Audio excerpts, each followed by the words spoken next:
What's up, everybody? Welcome here to Pop Culture Philosophers. Welcome to PCP Movie Night. It's where we gather every Monday night at 8 p.m. Central Time, and we talk about the movie of the week. And this week's movie is Masters of the Universe from 1987. This is the very first Masters of the Universe film. We got a new one coming out in a little over a month, but this is the original that kind of unfortunately came out after the toy line had already seen its heyday and also was one of the final nails in the coffin of Canon Films. We've covered this before like 6 years ago, but that was back when me and Jelani and Brooks would crowd into the studio back there and review movies. So this is the first time in the live era. I'm very excited to revisit this film because me personally, I love this film. I've loved this film since I was a kid, but I can't tell anybody, honestly, that it's a good film.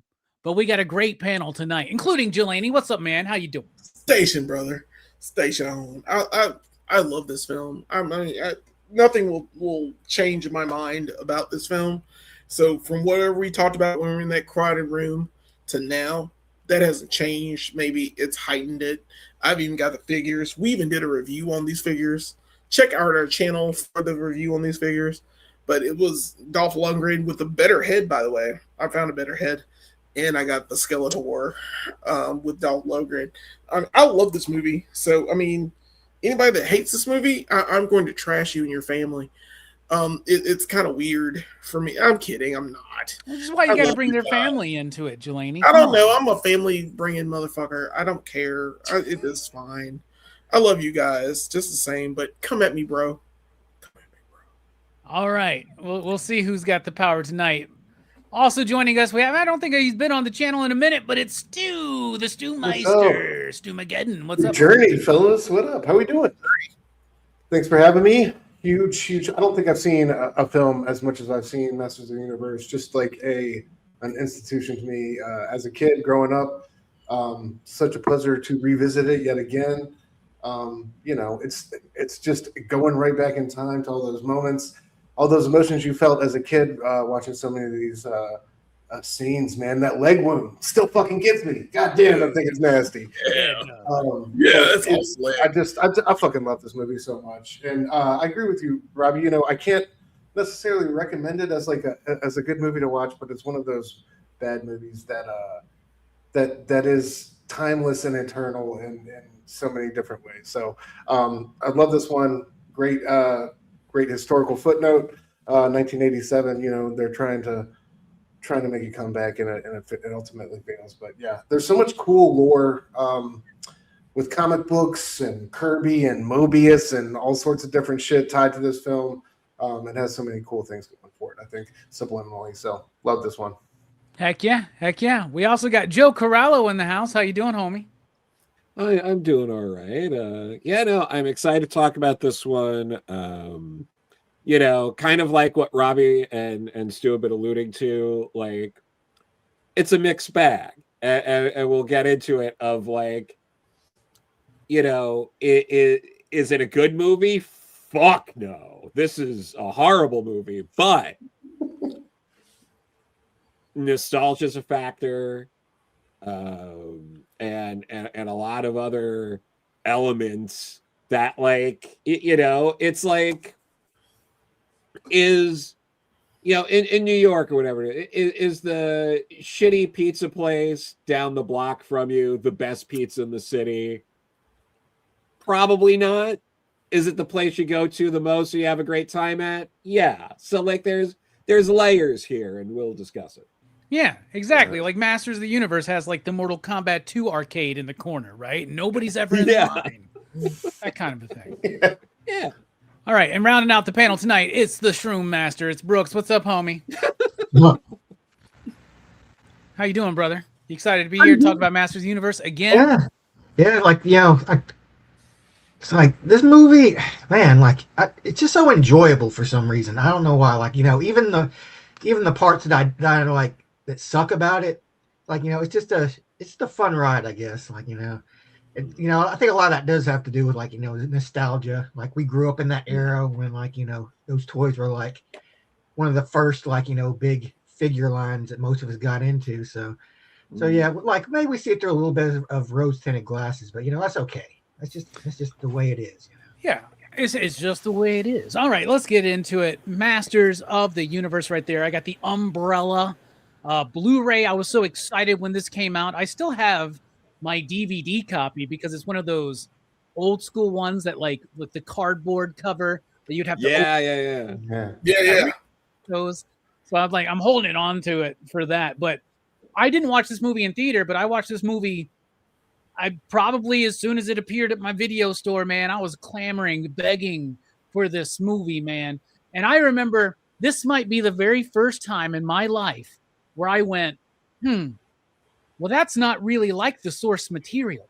Even though maybe I didn't use those words, I was like, this is weird. Where's Trapjaw? Where's Triclops? Where's Orko? Like, I was really like slightly confused about how different it was, but it was still He-Man. It was still He-Man live action, and I had seen Rocky 4, so I already knew who Dolph Lundgren was. You know what I mean? Like, those were his first two big, like, breakout roles, right?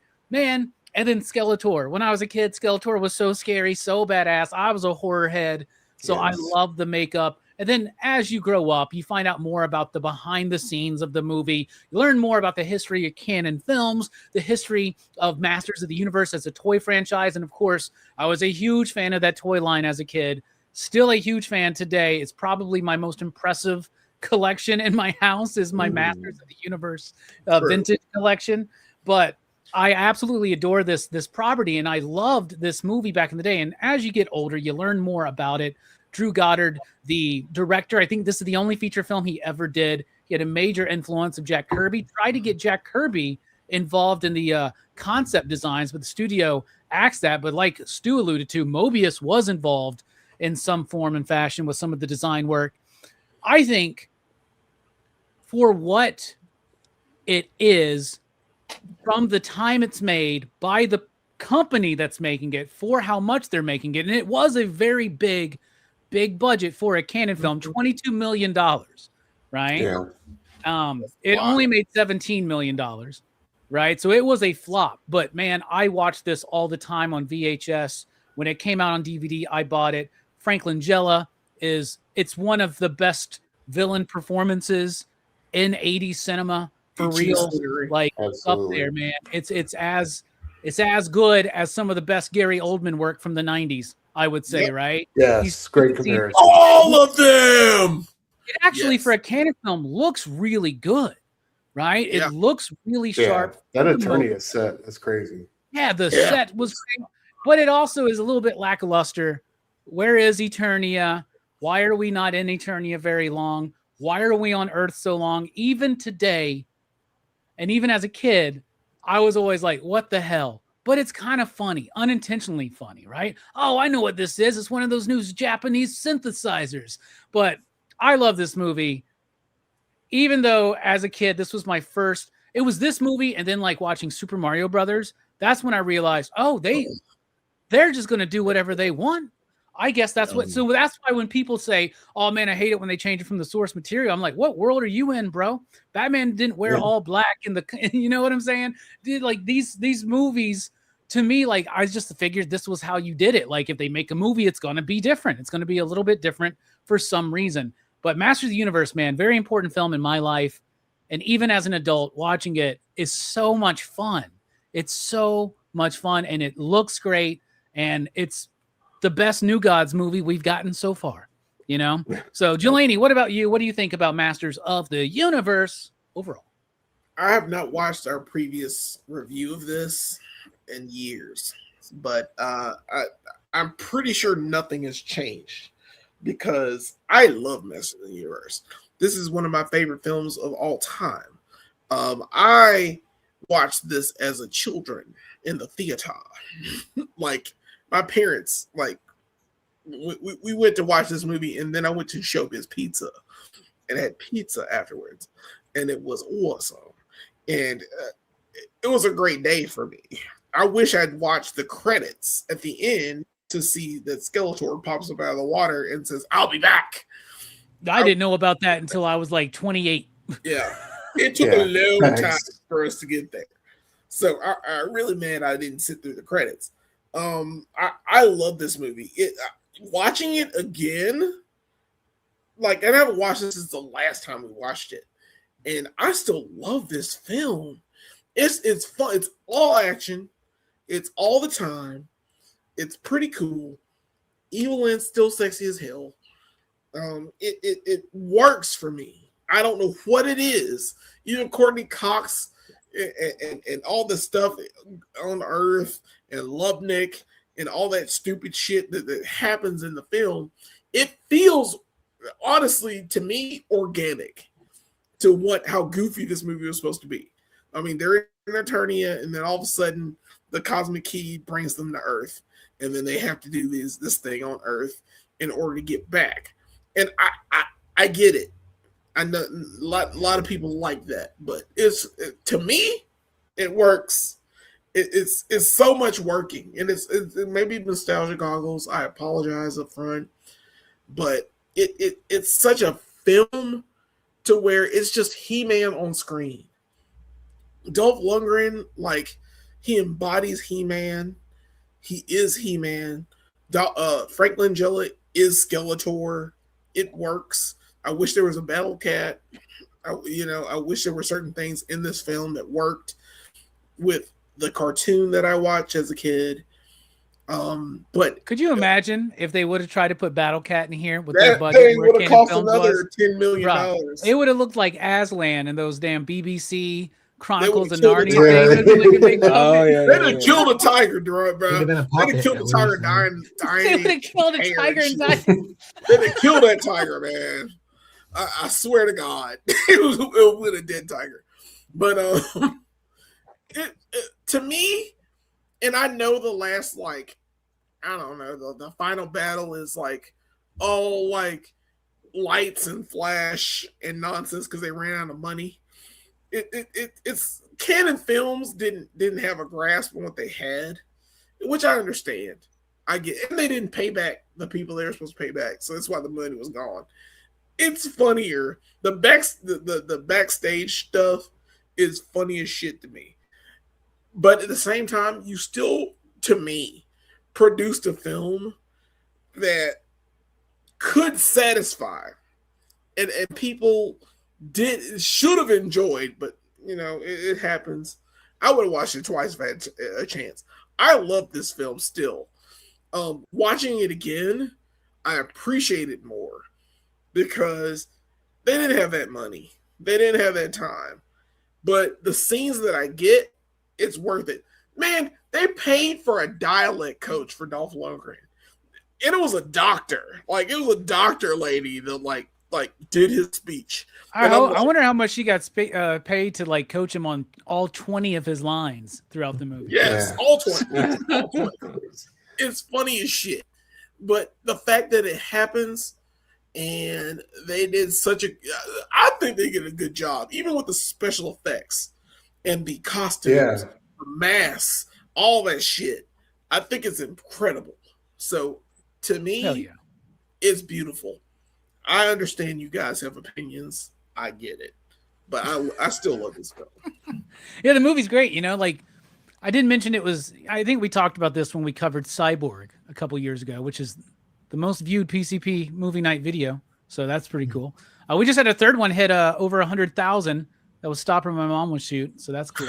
Amazing. Amazing. The weirdest movie. Nice. So, but Canon Films, awesome. they were known for doing a lot of cheap movies, and all they needed was one or two of them to kind of be successful, right? Mm-hmm. And it would pay for everything.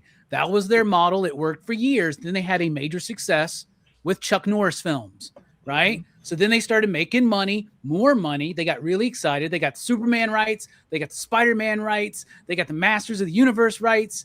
And then that Superman movie flopped. This Masters of the Universe movie flopped. They lost the Spider-Man license. All that money spent just gone. The relationship with Mattel just fractured and crumbled and broke. They spent $2 million on getting Sylvester Stallone to do Over the Top, right? Like, he was like, I think it was the largest salary at the time for an action star. And that movie was a flop, though I love Over the Top as well. I think it's great. So this eventually was one of the failures that led to the collapse of Canon Films, which I think is one of the greatest film studios of the 80s. Speaking of greatest of the 80s, Stu, that was kind of your peak, let's be honest. But what do you think about Masters of the Universe, the film? Yeah, dude. 5 years old. It didn't get any better than that.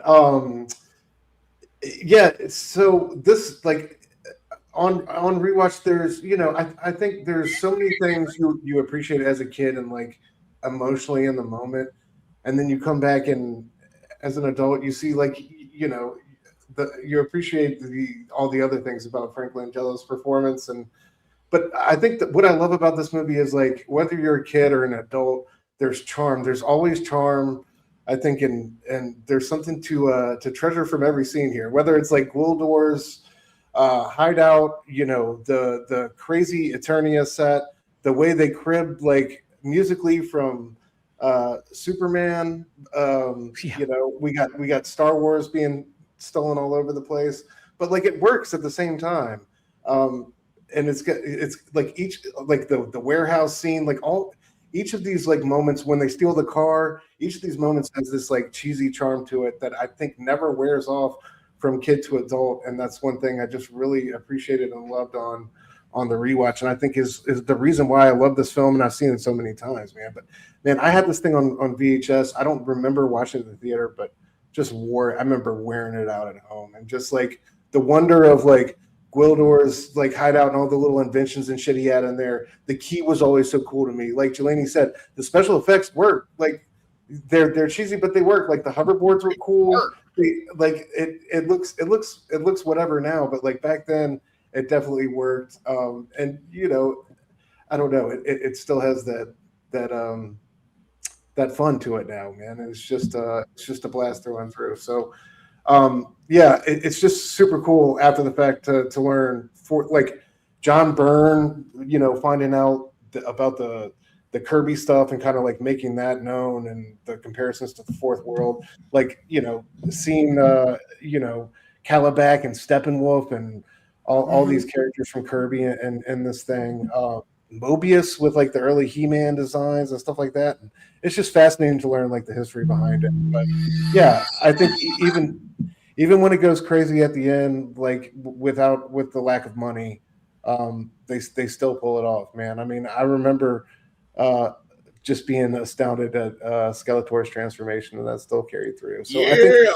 I think this movie has so many great things like whether it's costume design, special effects, performances, music.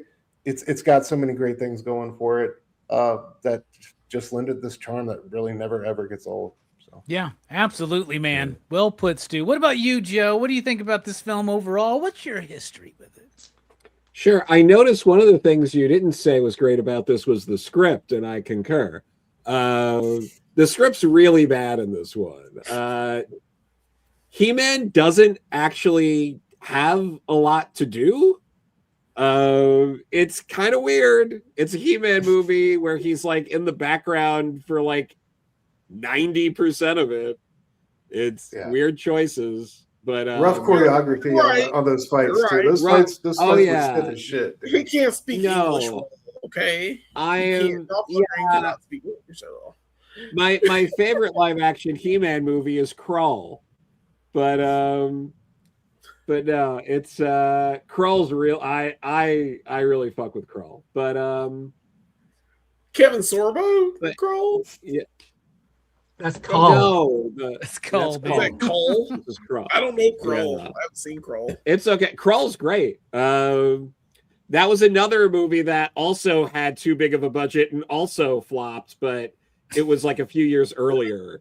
But yeah, no, I mean, I watched this as a kid. I watched this knowing that my grandpa's cousin was Frank Langella, so that was really funny. There are parts in this that are really interesting and fun, but the weird thing is a lot of the best scenes don't really involve He-Man. Yeah. That's true. It's very odd, but I mean the movie, it is better than Superman 4. I think we'd all agree with that. It was the superior canon film that year. Ibrahim wouldn't agree with us, but he's not here. That's right. That's right. Yeah, there's a lot of the like I love Skeletor's palace, like that set. I think works really well. I like the guards. For the most part, like Skeletor's costume, except like when you were a kid, you don't notice this. Now with like TVs as high def as they are, you see like the black nylon in the nostrils and shit like that on like Skeletor's face. So like it doesn't hold up quite the same way. But I was also noticing that they have the skeleton's teeth sculpted on the mask, even though you can clearly see his teeth and has fangs. Yeah. He's also got these really like tight, skinny little leg things on. Yeah. It's a little weird that I didn't know. Looks like catcher equipment. Wilbur's mouth also has like black stuff inside of it. So while he's talking, you can see the black stuff inside of Wilbur's face. Yeah, there's a lot of bad mask. Yes, there's that, but like, and I mean, I think the thing that's like happened the worst with all this in recent years is how it became public, how the director was a child molester, and like that was really awful. That's probably why. Like a serial molester who had been assaulting children. I didn't know that. What? Yeah. The director of this film? The director. Are you serious? Yeah, Anthony Edwards. Anthony Edwards wrote a big essay Thanks, about Joe. it. Thanks for ruining my childhood. Yeah. That's fucked up. But like and it was like really really bad stuff. Like I think like people come at Roman Polanski, but like Roman Polanski didn't have 8 other boys come out and say he was molesting me for years. Jesus. Like there was one actor who said he was assaulted and abused for years, starting at the age of 12. Like really bad stuff. I hate you, Joe. But why'd you do this? But yeah, it's and I didn't know a lot of that stuff until like I was watching a few essays on it like today to be like, oh, let me get caught up, and I was like, oh my god, that's fucking awful. But yeah, was it Gary Goddard, right? Was the director? Gary Goddard, Gary Goddard, because he worked a lot with like Bryan Singer, who was involved. Of course in, he did. Like Cabal and all that. Yeah, Anthony Edwards wrote this essay, and I think it appeared in the New York Times. But Anthony Edwards, who's an ER and all that, but that him and a couple other people from his group of friends at that like time early on, preteen, got abused by this guy. Got kind of like groomed and abused. Yeah, groomed and abused. One of them, I believe, who called him out earlier on, like committed suicide. Like really bad stuff. Bruh, Joe, really, Joe, really. Jeez. No, but like this was really all stuff, that was like shocking to learn to going into it. But like, what does Brooks think about Masters of the Universe? Yeah. Let's change the subject. Bring this up. Brooks, what do you think, man? Well, it's like that old school Hollywood thing, where like people would cover up like people who would do these like disgusting things. No, what do you think about the movie, Brooks? Yeah, let's move past. Get that out of the way. But like, this movie, Joe. like, for all its faults, it's not Joe's fault that dude was like a fucking It's not Joe's fault, but it's Joe's fault for bringing it up. Damn it! Hey, like it's supposed to be about like talking about the movie. And all we gotta do is we gotta confront it. We gotta confront it. We just gotta power on through, guys. But this movie does a lot of things right, like the characters look great. Like, Lundgren looks great as He-Man. He's fucking glistening. Mm-hmm. He's got the halter. He's got the fucking cape. Man-at-Arms looks great too. Tila, she looks good. Like, they kind of, but like, they're always going to like make it a little simple. Like she'd probably look ridiculous with like the fucking giant cobra head hood, but, they kind of incorporate like aspects of the figures. Like, if you look at Tila like closely, you can see like she's got the kind of red jewel eyes on the chest to kind of like make it look kind of snake-like, kind of cobra-like. But like, yeah, like Evelyn looks great. Of course, Skeletor, great, you know. But you know, this thing is bogged down by a lot of the like more the kind of tropey, typical things that they did in like action and sci-fi movies. Like then, like, you know, the Skeletor's trooper guys are obviously like Star Wars rejects. There's the stupid romance between you know, Courtney Cox and an old dude, and like I think the biggest thing is the stupid cop plot, which is like, I wish this character would have just fucking come and gone from this fucking movie. I don't know why they keep bringing him back. It just fucking wrecks the fucking movie. I don't care. He's like that fucking. He's like that hillbilly cop. He's like that hillbilly cop in those Roger Moore Bond movies, and you're just like, no, not again. Yes. Yeah, like, you know, a lot of the effects look good. Like, you know, it does definitely, like, at the end of the movie, you definitely see a drop in quality as far as the effects go. Yes. But, like, you know, it's kind of that typical, like, you know, late 70s, early 80s kind of Star Wars style effects, you know. We ate a lot from Star Wars, obviously, but, like, not so much that you think you would consider it like a Star Wars ripoff. But, you know, you can definitely see a little bit of the influence there.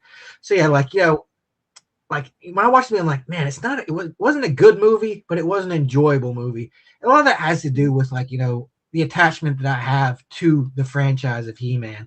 Like, you know, I can enjoy it as like kind of an alternate He-Man storyline. You know, it's like, this is kind of like a different take on He-Man. And, you know, like by now, like these kind of franchises have been like redone and like reimagined so many times that, you know, you kind of get used to just, you know, enjoying something for like as a different take and not like, you know, criticizing it so much for like, you know, just being perfectly like the source materials. Like, oh, and especially He-Man, because like, you know, the mini comics are so much different from like the animated series, which is so much different from the reboot animated series, and, you know, and so on and so forth. So it's like, you know, these days I can kind of enjoy it more just as like, you know, a telling of He-Man in a way. Yeah. Yeah, absolutely. Yeah. And I like how it starts too. Like, and I always felt this when I was a kid. Is I was like, it starts at the end. Like Skeletor wins. He's conquered Grayskull. Right. He's got it. Right. So I'm like, I kind of made up Well, my own head. He-Man on the back foot because he's so powerful. Like, you have to put on the back foot to make an interesting, you know, movie. So of course Skeletor has to have attained the power of Grayskull for it to even be worth, you know, watching. Exactly, right. And I made my own headcanon up, like, oh, these people are dead. You know, like Trapjaw died. You know, they got him, or Stratos didn't make it, right? And you know, now dead. Battle Cat and Orca are dead, right? This is like after the fall of Masters of the Universe. All right, let's dig in a little bit deeper. Let's talk about the cast. I get it. I think we all agree Frank Langella's Skeletor is the best performance in the movie. I think we can all agree on that. We've already a lot of us already mentioned him. Yeah. Yeah. Delaney, what's another performance you want to highlight in the film? Frank Langella is Skeletor because he's the best character in the fucking movie. What the fuck is wrong with you? Yes, I was gonna pick Frank Langella, but I mean I got another one, but god dang Frank Langella. He chooses the scenery. The man knows what movie he signed up for. He knows that he was gonna be a skeleton guy wearing a freaking outfit, and I know when we talked about this movie the first time, we thought he was dead, and we were all like, "R.I.P. Frank Langella," and that man's still alive. That man's still alive now. I almost did it again at the opening of this show. I was like, "Wait, is he dead?" I almost did it again. No, he's not dead. He's like Abe Vigoda. He will not die, except Abe Vigoda's dead. He's finally dead. Yeah. But yeah, he's finally dead. I love Frank Langella in this movie. But since we're not picking Frank Langella, since you've taken that off the table, I will take Lubnik. Lubnik is my second favorite character. Sorry, Brooks. He is. You know why? Because that man's an asshole cop and fuck the police. But he's an asshole cop that's like, he's totally oblivious to the entire situation. The man is trash. He doesn't feel like he should be a part of the situation. And yet, he's inserted himself. Not only that, when he finally sees it, when he finally understands where he's at, he jumps into action.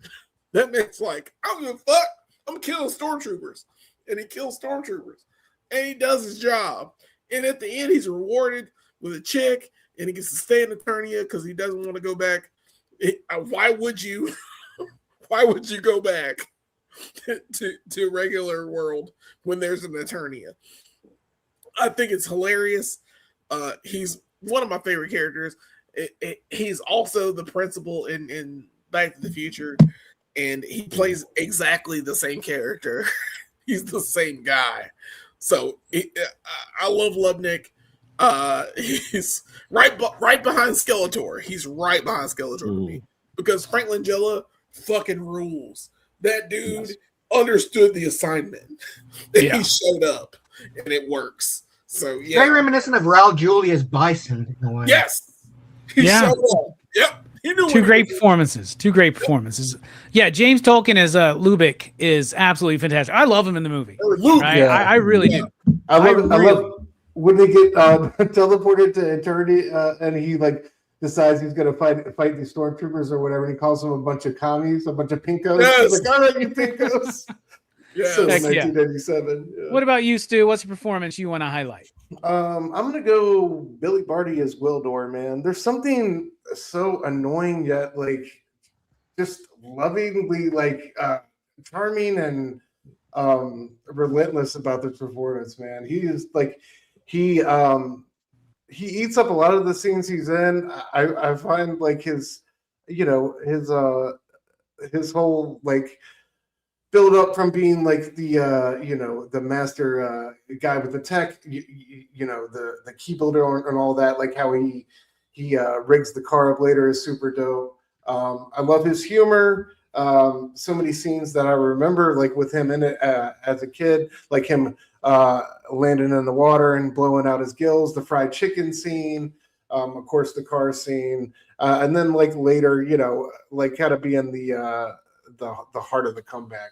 Rebuilding the key with Kev, but yeah, man, I just think there's something like eternally charming. Always makes me smile about this portrayal. It's such a weird creature, but yeah, I love how like they use him to import a lot of the world of like Eternia, like with all his like slang. I forget it. There's some word he uses. He calls people all the time, but yeah, I don't know. I just love Billy Barty as Wildor is my pick for Heck yeah. I remember being a kid being like, it ain't Orko, but in hindsight, I don't know, man. Like nowadays, I don't mind him. I actually find him to be quite the fun, charming little character. Yeah, man.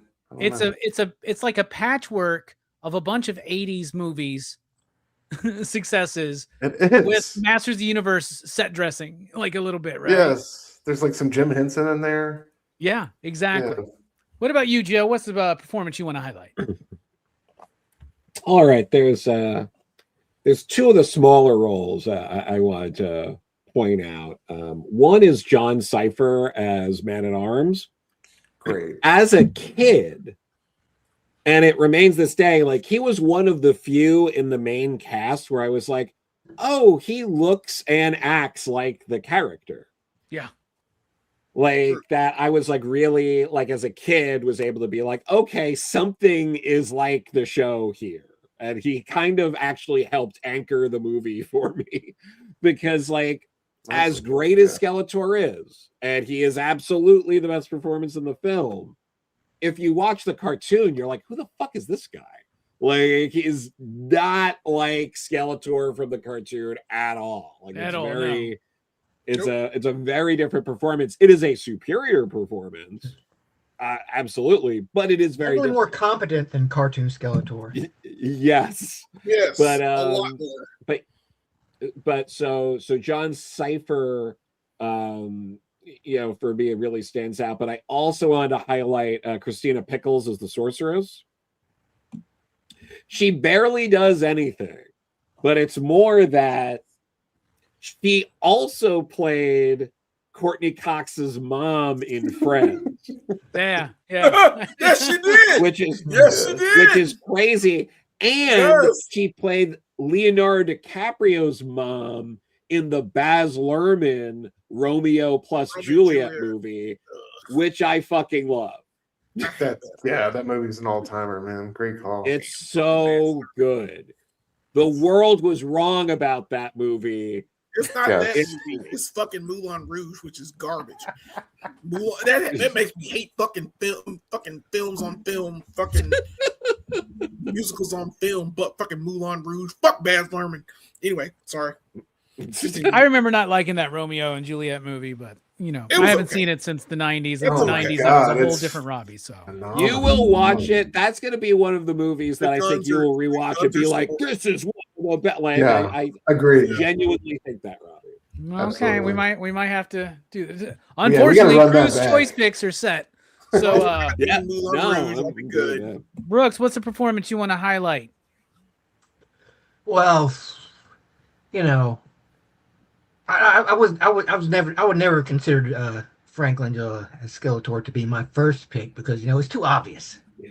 But Meg Foster as Evelyn, I'm surprised. I'm surprised I got it. I'm shocked to be frank. Meg Foster, to be frank. I get it. Meg Foster's the hotness in this movie, dude. Like, She is super man. hot, man. Like, that piercing stare, dude. Like, and I love, they keep this idea of like, the idea of Evelyn's like, it's like she's kind of got this thing for Skeletor, but Skeletor is like she knows that he's into He-Man, so like she's like the other girl to Skeletor basically, and I think they really capture it in a very subtle way, because it can't be too like out there. You gotta keep it a little on the down low, but we all know Skeletor does not care about Evelyn because he's into He-Man, and Evelyn knows it. And like she plays the part so great. She has that piercing blue gaze. She's got the bright red lipstick, and she's pouting throughout the movie. And she gets her moment to shine, of course, where she tricks Courtney Cox by transforming into your mother. Ha ha! Tricked you, you idiot! It's great, Evelyn, and that's part of what I was realizing that the thing this movie does right is it does get a lot of the essence of the characters right. And Evelyn is like probably one of the most prime examples of that. Yeah. All right. Great picks across the board. I want to highlight Barry Livingston, who plays Charlie, who is the proprietor of the music store. And the music store as a setting is a great place. And then, oh my God, how much of this budget was just destroying cars and instruments and stuff, dude? Like, blew that place out, man. Good $1 million. But I don't know. I like his character. It's a very, very tiny role, but it actually stands out to me. And I think it's pretty cool. And when I was a kid, I didn't appreciate Blade, but now I do. He's not quite as cool as Wesley Snipes' Blade, but the Blade in this movie is kind of cool. And I want a Blade figure now. Yeah, I was going to say in my vintage Motu collection, I don't have any of the movie figures. They only did 3. They did Gwildor, Sauron, and Blade. Oddly enough, Motu Origins, get on it, right? But great cast in this movie. Let's talk about the style and the structure. I love the style of the movie. They actually made a Canon film look a little bit more expensive, especially with some of the special effects. They were doing like 16 millimeter optical effects. So a lot of that stuff looks really good. Skeletor in the hologram.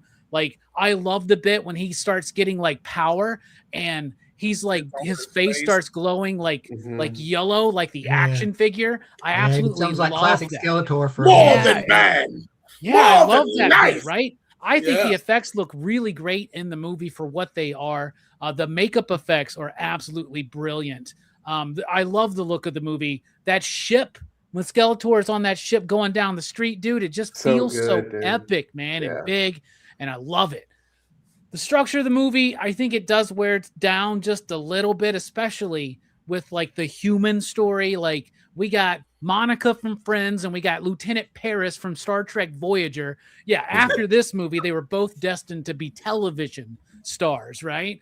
But it kind of distracts just a little bit because we just want to keep getting back to He-Man, to Skeletor. And even as a grown man, I still was like, let's just get back to He-Man and Skeletor. There's very little He-Man in this movie, like we were talking about. This mostly from Skeletor's perspective. It's like he's the main character in the movie and probably the best decision in the movie, honestly, because when you got Frank Langella just delivering that performance, why not just allow him to do it? So I think style-wise, it's really good for what it is. And I think structure-wise, leaves a little bit to be desired. What about you, Jelani? Yeah, stylish. This shit's awesome. Frank Langella is a god. Is amazing. Him in that gold outfit. Jeez, that freaking headpiece. And the fight scene at the end. I love this movie. Oh God, I love this movie. And you can tell they spent all the money on the costumes and everything, even though it doesn't show after the end, towards the end. But I like Wildor's outfit, except for the mouth. Except once you see the mouth and how it doesn't work, and there's like black cloth where he's talking, and you get close and you see it, and you're like, oh, I can't unsee that. But still, it works for me. I like the stormtroopers. I like all the mercenaries, even though they're the only recognizable one is Beastman, which Beastman isn't the best, but they keep the blood. Like, he has blood coming from his head for most of the movie, so he's still got a bloody head. And I'm like, oh, okay. They keep that. He didn't have a Band-Aid for his boo-boo. Or they don't clean him up. So that works for what it is. I like all the special effects. I love the do-do-do-do-do-do with the lights that come up when you hit the cosmic key. I like that. I like the electricity that comes from it. I love Skeletor becomes a god with the gold. And like I said, it's more than life, more than man. And he's giving the speech, man. Frank Langella is so clean. And he's like talking about it, and like the light, the electricity is like in his hand, and it hits his face at the same time. And it's like, bruh, I'm scared of you. Like, you're becoming the master of the universe.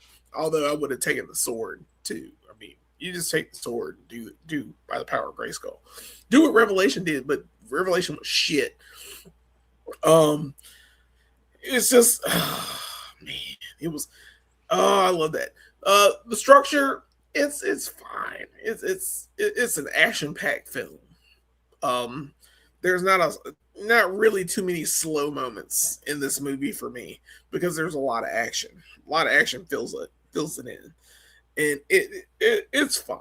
It's okay.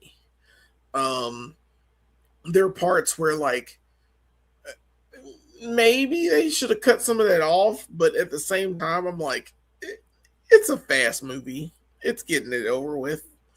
So I don't have any real notes about the structure of the film. It's fine to me. All right. Nice. What about you, Stu? What do you think?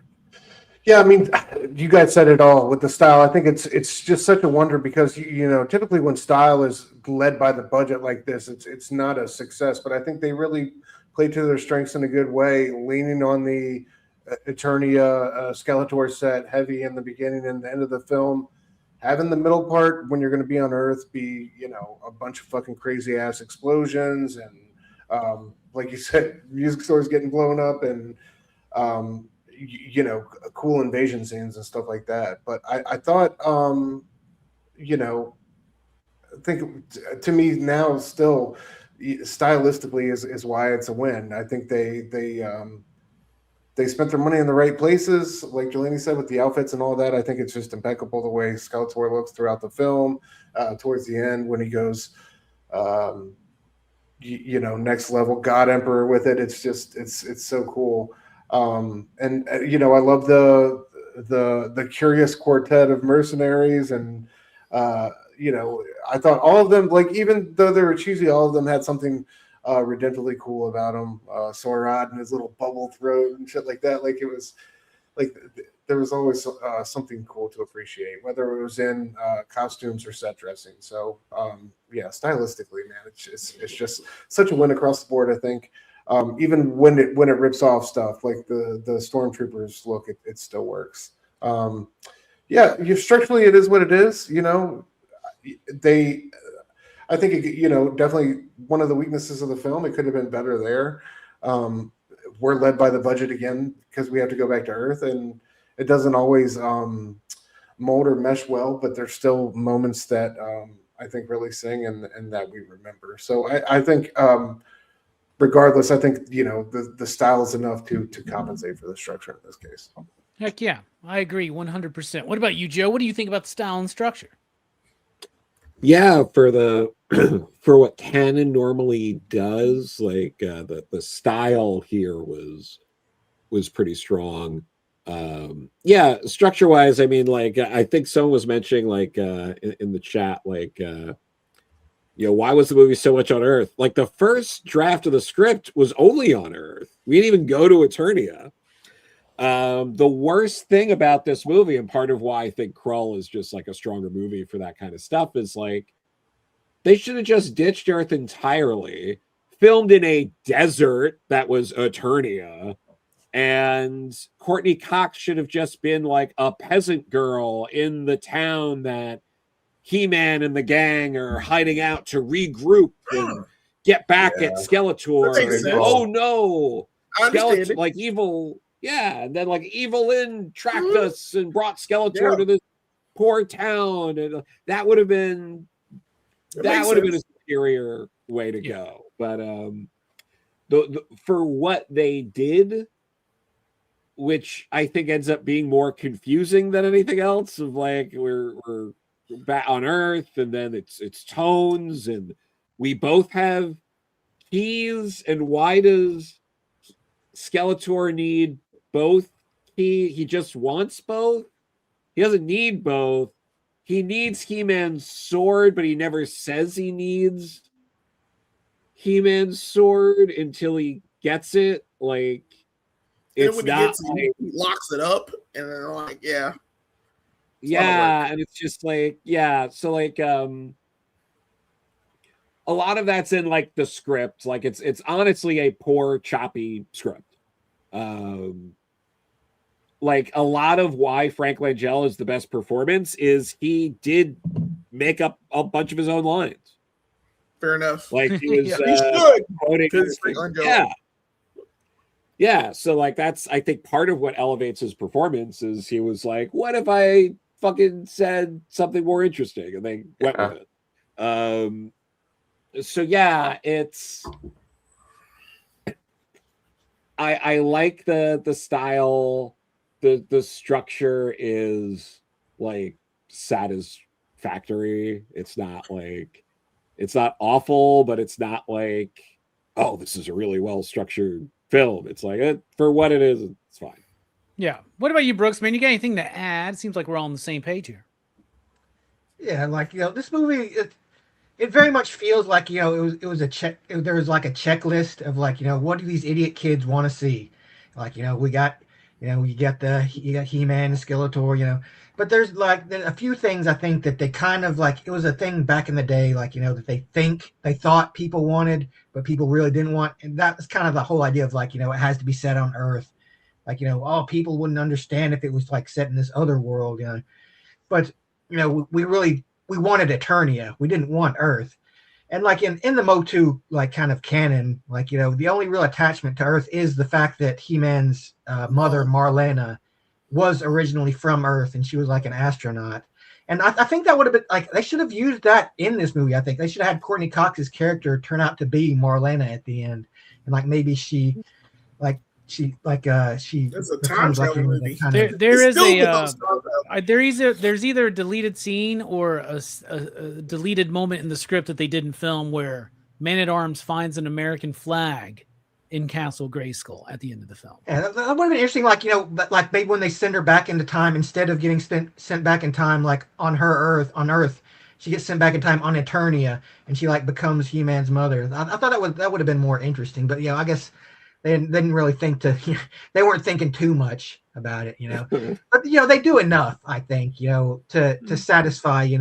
They check the boxes on the list, but there are a lot of flaws too. Like I say, I think I'd be more forgiving of the Courtney Cox and her boyfriend plot if it weren't for the cop plot also being shoved in there too. The cop plot like just derails so much of the Earth plot. It's awesome. So, unbearable. It's awesome. I fucking wish this guy would just fucking go away. I don't fucking care about him. Like, I want to see more fucking He-Man stuff. Yeah. But I think the He-Man stuff we do get, it gives us enough to enjoy. And that's it's like, it is very much of the canon style back in the day, and where it gives you an entertaining movie, but you also know it's kind of trash at the same time. Yeah. I think the biggest reason why most of it's on Earth and centered around Earth people is they wanted to use the budget sparingly for certain things, right? And they could give a little bit of gravitas to when Skeletor shows up on Earth and he's like doing his like weird parade down this fucking street. And I love it. It's just like this. It's just the tiniest little fucking town, right? They had like 5 cops on the force. Just like doing like this weird stormtrooper parade down your fucking street. Yeah, hey, right next to the Robbie's chicken and ribs, right? Yeah. Really like that bit too. Chicken like look out the window like. The other dumb thing is Monica. I don't remember the character's name, but Monica. Monica. She's all like messed up about her parents dying in a plane crash. That's fine, but I hate how it's just like they just like undo it at the end. Like I think that's kind of dumb. Like I don't know. Yeah, dude, and like I love that scene. Time. I love when they're at the graveyard and they're walking away and she's just like opened up and they grieve together or whatever, and then they find the key and they both turn into 5-year-olds. He's like, what is it? I don't know. It's a Japanese synthesizer. Oh my god. Meanwhile, in Eternia, they're like, the cosmic key's been activated. We know exactly where He-Man is now. I love it. I love it. All right, let's talk about the music just a little bit. The music is done by Bill Conti, and it does. I mean, he's you know what he's known for? He's known for the Rocky movies. Yes. He's known for Karate Kid. This dude can do it. And I think he was told, yo, Superman, Star Wars, do that. That's what we want this shit to sound like.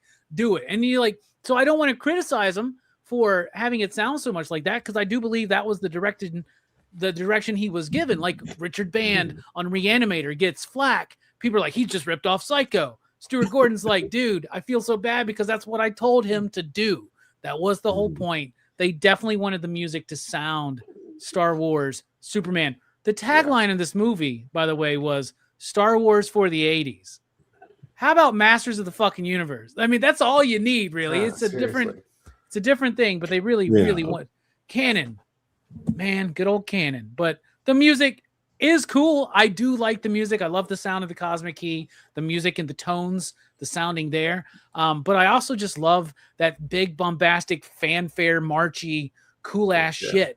Right? I love it. It's cool. I like it. What about you, Jelani?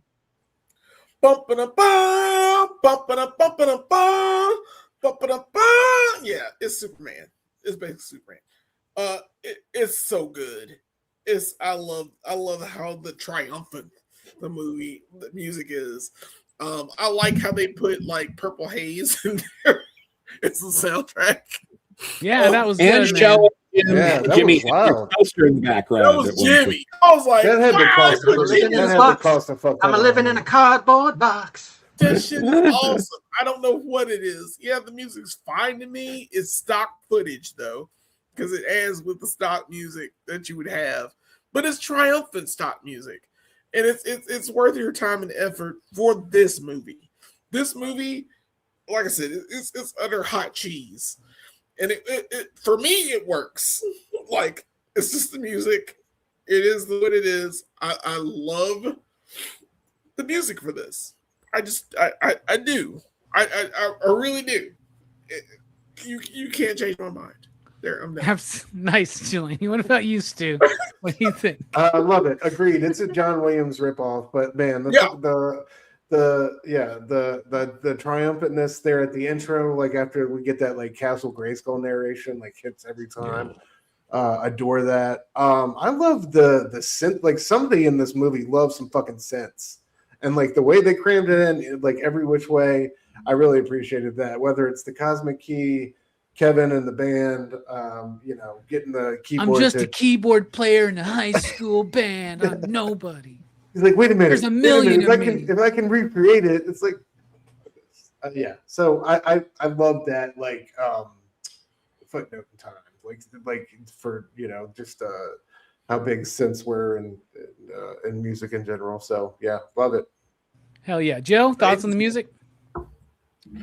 There's something really more to add. I mean, yeah, John Williams knockoff. The beginning with the credits too is so fucking egregious. It's so egregious. Yeah. Like it's crazy. And do you think when they were cutting together the opening for Quest for Peace, they were just like, "Oh, while you're at it, real quick." It really and also like you're saying, like not only the Star Wars of the 80s, how about like this is the He-Man of the 80s. The overwhelming majority of Star Wars was made in the 80s. Yes. It would be like calling it would be like, oh, I'm going to call the Simpsons it's the Simpsons of the 90s or something. It's just like I think that's what they call Family Guy. Yeah, and it's just like, but it's almost entirely in the 90s. Yes. Wow. But yeah, no, it's because the 80s, you had the 2 movies, you had I think the cartoons were starting to come out around then too, right? Droids and Ewoks and all that. Ewoks, so, yeah. Yep. But Heck yeah. But yeah, that's Brooks. good. So. Notes on the music. Yeah, it's Superman and Star Wars basically. That's pretty much it.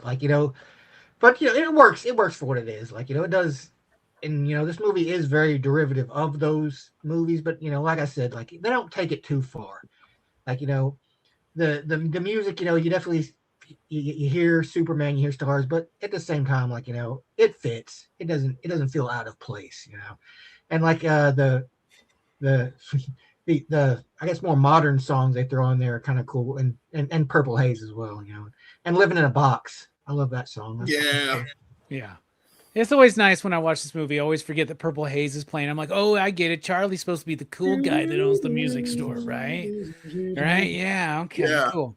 All right. Let's dig in a little bit deeper. This movie has some meaning, has some messages, has some themes, has some relevancy to you personally. Jelani, dive a little bit deeper. What's this movie speaking to you? You can change your future. You can change your past. Courtney Cox lost her family in this film, and that's I think that's what they're trying to do a touchstone on. She lost her dad because he's a bad pilot, and he crashed the plane that they died on. He and his wife died on. You can change certain things about your life. Just change your life. Change certain situations that can happen. Because maybe your parents die in a plane crash. Maybe you meet some people from Eternia that are able to get you back to the point where they didn't do that, and they totally do it. It happens. Apparently, it happens a lot. Well, not a lot. It's just pretty. I guess I would say it's rare, but it happens. So keep yourself open to changing your life. Keep yourself open to making a change for the better. Don't leave the town where your parents died in. Maybe stay with the guy that's making the synth music, and have a family with that guy, and be happy. Maybe do what you got to do. I look at it from the Courtney Cox perspective of this movie. I think she's the main character of this film. She went through some shit, and it got fixed because she met these people from Eternia, and they fixed it. And life is what it is. I always see it like that. I don't know why. I always have. He-Man's not the main character in this movie. Courtney Cox is. There, I'm done. All right. Nice, man. Great. Nice. Stu, what about you, man? What do you think? What's this movie saying to you? Oh, man. To quote the homie Man-at-Arms, live the journey, for every destination is but a door to another, man. Appreciate the now. Appreciate the moment. I think, at the end of the day, good journey, and the whole message of Eternia, I'm going to carry that with me, man. I appreciated that little quote there at the end of the movie after our girl has gotten her poison leg cured, and everybody's on their new path in life. But yeah, man, I appreciate the journey. Appreciate the now, appreciate the moment, and you never know what's around the corner. I love it. What about you, Joe? we're being really generous. This is a very paper thin movie that's about selling toys and saving pen and Damn films. you! This is not, Damn you, Joe Corallo! Damn you! Hey, let's talk about the director again. Right, Yeah, right. let's talk about the But director. no, but like, I mean, it's paper thin. It's like, it's about like wielding power responsibly, right? And sort of like what that means, and that it's not really doing that much. Damn you, Joe. Why did you And- sign up for this, Joe? Why did you If sign the- up for it? And if the point of this movie was to Damn you, sell Joe. toys and save canon films, it failed on both accounts. Oh, no. So there It's you go. over. Did not pass muster. Brooks, what about you? What's this movie speaking to your heart and soul, my friend? Well, I think like a major kind of plot of this movie is kind of a plot of the He-Man mythos overall. Is that, evil is ultimately self-destructive. Like, and Skeletor, he's kind of like the embodiment of almost pure evil. Like, he's just a bad dude. Like, and in some instances, he's delved into a little deeper, but in the basic overall He-Man mythos, Skeletor is just the bad guy. But like, and like, despite the fact that he's on top in this movie, like, he's got everything he wants. He's got Castle Grayskull. He's got the sorceress like imprisoned, like, in the end he becomes like Super Skelly Man, like everything, but like, he can't win because, in the end, like, it's this obsession with He-Man that weakens him, that makes him like, makes him hesitate, makes him like, not follow through on what he wants. Because in the end, he doesn't really want to win. He just wants to fight He-Man. Yeah. That is kind of like, I think the essence of Skeletor is like, he doesn't really care about, domination. He pretends to, but like, I think in the end, like all he really wants is he wants to play with He-Man. He's like a child. He wants, he wants to fight. He wants to play. And, in the end, that's why he always loses, is because, he doesn't want to win. And like, I think Evelyn is kind of like, she's kind of the person who kind of sees that and is like, kind of frustrated with it, like, She wants to Skeletor, escape like, first. why are you Yeah. so obsessed with He-Man? Why can't you just take the win? Because, I think the Skeletor is like, he can't win, because that's not his end goal. It's kind of like, it's very similar to like the kind of Batman Joker dynamic, but with the Joker's more honest about it. The Joker is more willing to say like, I don't really care. I just want, to play with Batman. And Skeletor, he's like that too, but he kind of has this veneer of more like, oh no, I actually have another goal. I don't really care about He-Man. Just seeing He-Man crushed beneath my heel. I mean, that's just a secondary thing to my goals. But like, when he's on top, like, all he thinks about is He-Man here? Where's He-Man? Why isn't He-Man? Is He-Man here to see my great victory? Yep. And that's always his downfall. Yeah, well put. Well put. What I would say is like basically the surface level thing, kind of like what Joe said, it's about power. It's about wielding power responsibly. Jesus, why did I forget that There word you for go. some reason? So Gotta be. I'm hitting that pen too much, man. Road. So no, but like that's the whole mantra of He-Man. I have the power. You have the Yep. power. That's the story that those toys were selling us as kids. That's the story that the animated series was telling us. You have the power. What do we have the power to do? Well, Jelani, we have the power to change, right? Change And your Stu, life. we have the power to embrace life and enjoy the moment and be present, right? And Joe, we have to use that power responsibly, right? Because if we use it for evil, right, Brooks, we will be the cause of our own undoing, right? So it's about power, the right, Well done. the wrong, the left, the right, the ups and the downs, the withins, the withouts, power, and how to use it for right. There you go. Anyway, time to rate this film. You out there in the chat, we want to hear your opinion out of 5 possible you digs. What would you rate 1987's Masters of the Universe? Jelani, kick us off here on the panel. Damn you, Joe. Damn you and your damn fucking realization of damn fucking director being a fucking P-file, you fucking fucker. You fucking fuck. Fuck you. Fuck you for that. Fuck you for that. You know, despite that, I'm gonna give it what I give it. God damn it. You fucker. Fuck you, Joe Crowell. I hate you for things. I know. I'm just so mad. I'm so mad you had to bring that shit up. It hurts me. But you know what? I didn't love learning about it. Like, yeah, but you had to bring it up. You damn it. You damn stupid damn it. I hate you. people watch these streams. There might be some that would watch it and be like, it's really weird they're not acknowledged. Yeah, exactly. They still haven't talked about the goddess thing. How this ruins my rating? rating? Do you understand how this ruins my rating? Just give us your rating, Jelani. No, it's a lot of work. Okay, fuck you, Joe. Because of what you said, Joe. Because of what you said, I have to give it a 4. And a 4, it loses points because I was gonna 5.69. I love this film. I love this movie. Do you hear me? I love this. This is a childhood like thing for me. Like Jim Zub got mad at me because I told him this was a 5 for me, and he was all like, "Yeah, Master Universe," and I was like, "Damn you, Jim Zub. I like you, and I'm mad at you." But either way, it's a 4 now. I gave it a 5.69. It's a 4 now. So yeah. Okay. 40 digs from Jelani. What about you, Stu? Well, I don't know what this is going to say about me personally. I'm going to go 5 out of 5. I fucking love this movie, man. I love this movie. I can't it's now. flawless.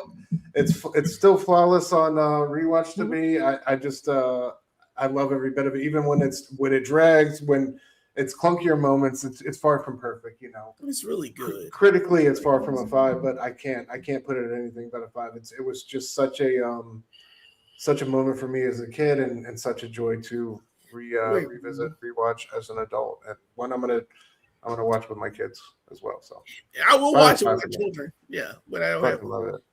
Heck yeah, 5 you digs from Stu. What about you, Joe? What you sitting on? This is a 2.69. It's it's I enjoy it. I've watched it multiple times. I'll watch it again.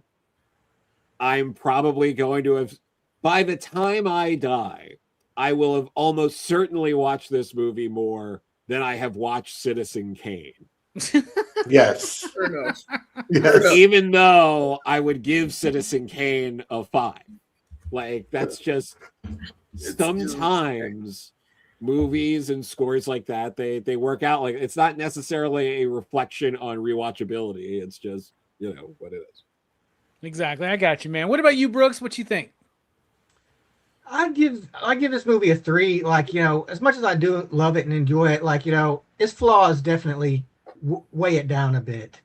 I think it does. Like I said, it feels very much like a checklist movie, like to kind of like to be like it's a toy commercial in a way, as made as a film. But that being said, it is enjoyable. Like like I say, I do love watching it. Like and I have like a deep attachment to the franchise. It's something from my childhood, of course. Like and like there are people that were close to me that have since passed on that I associate with it. So I'm being a little generous to it, but I think it's a solid kind of 80s action movie. Despite how derivative it is of like other sci-fi and action movies, it is its own unique thing in a way, and I think it tries enough that it doesn't deserve to be called like just a completely bad movie. But that being said, it's average at best. Okay, yeah, I completely understand. I'm gonna give it. I think the movie's probably, even like being very kind. Like I want to be very kind because it's Masters of the Universe, right? Very kindly, I would give it a 3.5, but I will give it a 0.5 nostalgia bump, and I will give it another 0.5 bump just for once again being Masters of the Universe. So I will go 4.5 is where I'm going to sit on my enjoyment of this film, I'm going to rate 4.5. So 4.5 from me, a 4 from Jelani, a 5 from Stu, a 2.69 from Joe, and a 3 from Brooks for a PCP average 3.838. And that's the real average right there, honestly. Like, I think that's a very that's a great kid. Absolutely. Damn you, Joe. I'm glad I helped pull that up. So damn it, Joe. I think that is a very fair. I think that's more than fair. So super generous. You have no idea how mad at you I am. I am so mad at you. Like I'm holding back. I'm holding back. God damn it. All right. Thus concludes our movie review for Masters of the Universe, which now leads us next week for the next 2 months to our Crew's Choice time of the year. This is the time of the year where everybody who panels usually gets a pick. We got some great picks this year. Starts next week with my birthday pick. So for Robbie week, the movie will be Knight Riders, the George A. Romero forgotten classic. Most people don't know about this movie. Let's raise awareness for Knight Riders, y'all. Check it out. That's what we're covering next week. The week after that will be Brooks's pick with This Is Spinal Tap. Right after that, we got Steph's pick with Hero. Oh, that's a good one too. Woo! Then we got Fable's pick with The Wolf of Wall Street. Then we're celebrating Jelani week with Jelani's pick, The Equalizer. Then Mike is joining us for his pick, The Black Coat's Daughter. Never seen that movie, but Mike picked it. I'm assuming it's A24. So there you go. Verno's going to be joining us and talking about The Sadness. So that's cool. You know, if there's a foreign film during Crew's Choice, it's Joe's pick. So this is it Le Cercle Rouge? Yeah, Le Cercle Rouge. Okay. And then after that will be your pick out there in the audience. Last week, y'all picked 10 movies. We did the poll. The winner of that poll, like handedly, is Hot Fuzz. So the final Crew's Choice is Hot Fuzz for the mystery spot. But it all starts next week here for Knight Riders, George A. Romero. Not a horror movie, but y'all, you've never seen a movie like Knight Riders. I'm very, very excited for that. Come celebrate my birthday. Watch this movie. It's available on Tubi, I believe. You can watch it there. But absolutely, DVD right here. That's going to be awesome. Yep, and that's the DVD right there. Jelani, thank you so much for being here. Final thoughts. What you got coming up? Guys, I'm so happy that we talked about this movie again. But damn you, Joe. Damn you, Joe. I'm thinking about you often now when I think about Master Universe. This hurts me. What you said hurts me. But it doesn't matter. It was a great discussion. I love Master Universe. Brooks and I do this thing called Go Figure Reviews. Apparently the algorithm hates us because I put the same video out of the same figure as Sharders Prime, and Sharders Prime got 2,000 views and we got like 11. So I don't know what the hell's wrong with y'all. Watch these damn movies. Damn it, I put a lot of time and effort in like editing them. But we did a video for something that Robbie's going to put up. It's Balrog and E Honda. Sure. We did Jada Toys. They're two different figures, but you're not going to watch it, are you? You're not going to watch it. And then we got Astonishing X-Men 2-pack of Kitty Pryde and Colossus. You're not going to watch it. You should probably watch it. I'm being an asshole. And we did the fucking fastball special. It took hours to do that. Shit. We did speedballs before we did this show, man. What's going on? The fastball special. Do you know how hard it is to do that damn shit with that damn figure? It took a while to do that shit. That's did dope, it. Dude. I'm Show that so slide mad. again. Show that slide again, Robbie. Yeah, I'm mad as Let's fuck. I'm mad as actual fuck. You know how long it took me to do that? And y'all don't watch my goddamn videos. I don't know, man. I think that looks like AI to me, man. There's a little AI in there, looks like... but I did that shit. I'm still pissed. I'm so pissed. Anyway, everybody go check out Go Figure Reviews, man. You damn it. They're very appreciative for every view. Oh, Stu. What you got coming What's up, man? guys? You can find me, Dr. Doomsday Club, on YouTube and IG every Wednesday night. Me and my buddy E from 9 Panel Grid talking about our favorite comics from the week. I will be back here on Thursday night to talk about the best comics of the month. What time are we kicking off? Yeah, 6 p.m. Central. Yeah, 6 p.m. 7 Central. Eastern. I'll be on Blood Splatter Chatter over there on Thursday night after that for Christine, and then I'm going to be Friday night on the return of Absolute Blaine Fable, 9 p.m. Eastern. So check me out on One Collection Down. Heck yeah. Joe, thank you for being here. Final thoughts. Thanks for having me. Excited to be on here. I love you too, Jelani. I've got books that are going to be announced at some point. I swear it's going to happen. Sure. There was supposed to be a book that was announced like a little earlier in the month. It got pushed back, but it's going to get announced. It's going to be a good time. In the meantime, I'm doing Here's Moping on Instagram. Chase Bluestone and I, we post a 1 to 4 panel comic every couple of weeks. So follow me at Corello Joe, and you can see the stupid stuff we post there. We did a little bit of an Apocalypse Shrek mashup earlier. That should get the internet paying attention, right? You people man. Like your IP mashups. That's so yeah. Follow me for that. Absolutely, Brooks. Thank you for being here. Final thoughts. Oh yeah, like you said, I'm also part of Go Figures, and of course, I've been doing my figure of the evening, and this one was Evelyn from the new Origins. Oh yeah, dude. It doesn't have the piercing blue gaze of Meg Foster, but she's got I like her outfit in this version. Yeah, this is like the 2000s version of her that they've been doing, and she's got kind of like the longer staff thing. She's pretty cool. But yeah, I guess the only appropriate thing to say, to close out though, is that I have the power. That's right. Now I can't do that. That was how I was going to end the show, but that's fine. Well, join us next week for Night Riders. Y'all have a good one. Good journey.